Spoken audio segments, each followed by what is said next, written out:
Having laid the foundation, I would like to focus on one thing, and that is communication. And I would zero down to two types of communication softwares: business communication software and consumer chat software. The way we use communication tools for personal purposes and the expectations we have for using a communication tool for business. We're going to know more about consumer chat software and business communication software in the next couple of slides.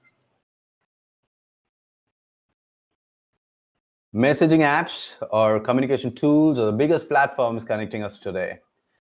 According to a recent report by HubSpot, the top messaging apps have over 5 billion monthly active users combined.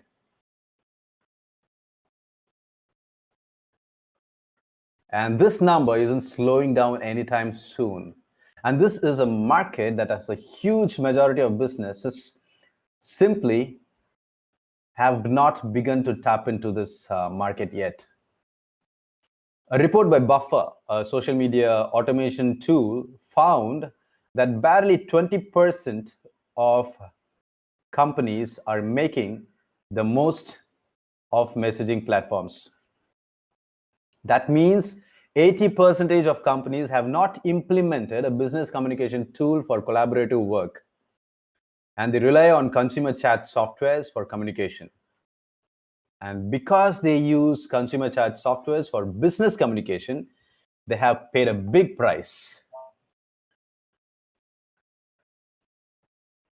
The common factor here is both consumer as well as business communication tools offer chat and communication purposes. However, what makes business communication software a cut above the consumer chat app is how we answer these 6 checklist questions that are shown here in this tabular column.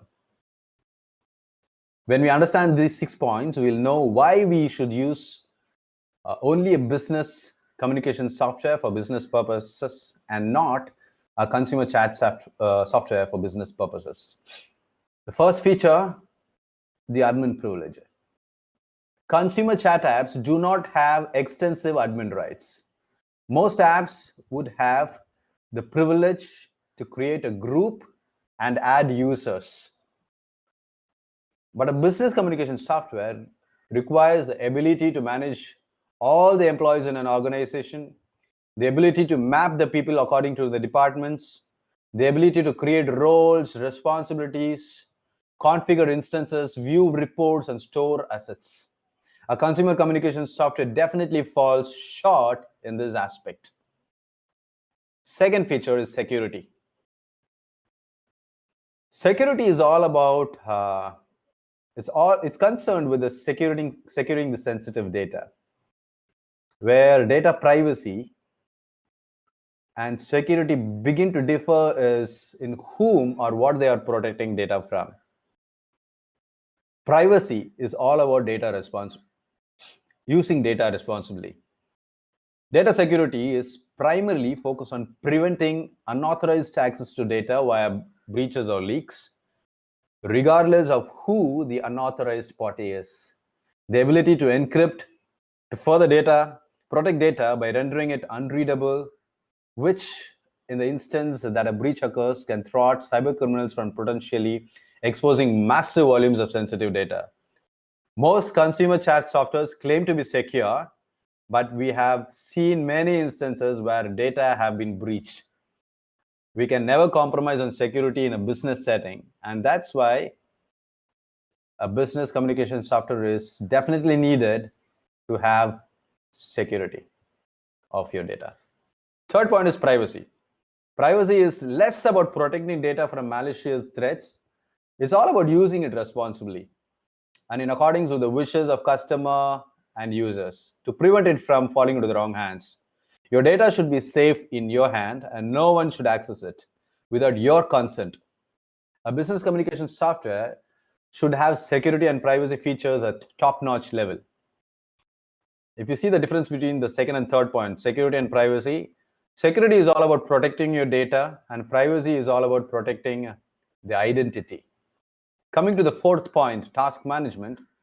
A team or an organization can function effectively only if they can follow a particular process with good task management capabilities. Consumer chat softwares fall way below the desired mark when it comes to task management capabilities. Going to the fifth point, that's collaboration. Collaboration is nothing but communication with a goal and an objective. Business communication softwares always should have collaboration capabilities. My teammates here will be talking a lot about collaboration in this webinar. Coming to the final point, that is personal versus business. When you use a consumer chat software for your business, chances are that you would mix sensitive, private, personal data with non-sensitive data.